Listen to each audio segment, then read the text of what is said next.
Assalamualaikum warahmatullahi wabarakatuh. Perkenalkan, nama saya Sylvia Amanda dengan NPM 2541236. Saya dari akuntansi 25A. Di sini saya akan menjelaskan apa itu speech atau pidato serta pentingnya dalam kehidupan. Sebelum masuk ke materi, saya ingin bertanya sedikit. Pernah nggak sih kalian ngerasa gugup saat bicara depan kelas atau mungkin takut salah di presentasi? Kalau pernah, berarti kita semua pernah merasakan tantangan dalam melakukan speech dan itu wajar. Yang pertama, speech atau pidato adalah kegiatan berbicara di depan umum untuk menyampaikan ide, gagasan, informasi, atau pesan kepada orang lain. Namun, sebenarnya speech bukan hanya sekedar berbicara. Speech adalah cara kita menyampaikan pesan dengan tujuan tertentu dengan audiens. Misalnya, saat presentasi di kelas, itu termasuk speech. Saat memberikan sambutan, itu juga termasuk speech. Bahkan saat kita menyampaikan terdapat di depan orang banyak, itu juga bentuk speech. Jadi sebenarnya speech itu lebih dekat dengan kita daripada yang kita bayangkan. Yang membedakan speech dengan ngomong biasa adalah tujuan, ada audiens, ada pesan yang ingin disampaikan. Nah, tujuan speech, setiap speech pasti memiliki tujuan yang tidak mungkin seseorang berbicara tanpa tujuan.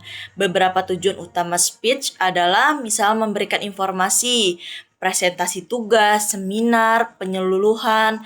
Nah, di sini juga tujuan agar audiens menjadi tahu dan paham. Terus yang kedua, mempengaruhi atau mengajak, contohnya kampanye, pidato motivasi. Di sini pembicara ingin mengubah cara berpikir atau sikap audiens. Yang ketiga, menghibur, contohnya pidato santai atau stand up comedy. Tujuannya membuat audiens merasa terhibur. Yang keempat, memberikan inspirasi, pidato yang membuat orang termotivasi, semangat, ingin merubah menjadi yang lebih baik.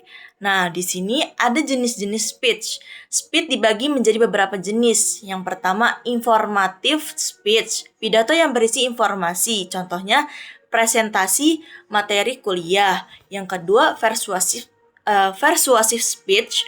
Pidato yang bertujuan mempengaruhi. Contohnya, pidato motivasi. Yang ketiga, entertaining speech. Pidato yang menghibur, biasanya santai dan tidak terlalu formal. Yang keempat, impromptu speech. Pidato spontan tanpa persiapan ini yang paling menantang karena harus berpikir cepat. Yang kelima, unsur penting dalam speech. Agar speech efektif, ada beberapa unsur penting. Pertama, pembukaan yang menarik. Kalau pembukaan membosankan, audiens bisa langsung tidak fokus. Contohnya, bertanya ke audiens, memberikan fakta menarik, cerita singkat. Nah, isi yang jelas, materi harus terstruktur, mudah dipahami, tidak berbelit-belit. Nah, di sini juga ada bahasa yang tepat, yaitu gunakan bahasa sesuai audiens, mudah dimengerti, tidak terlalu kaku.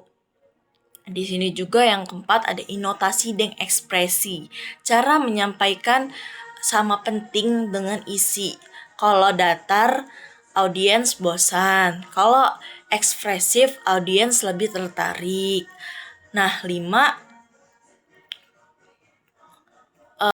pentingnya speech dalam kehidupan itu meningkatkan kepercayaan diri. Semakin sering berbicara di depan umum, semakin percaya diri, melatih komunikasi, kita jadi lebih mudah menyampaikan ide, berguna di dunia kerja seperti presentasi, meeting, wawancara.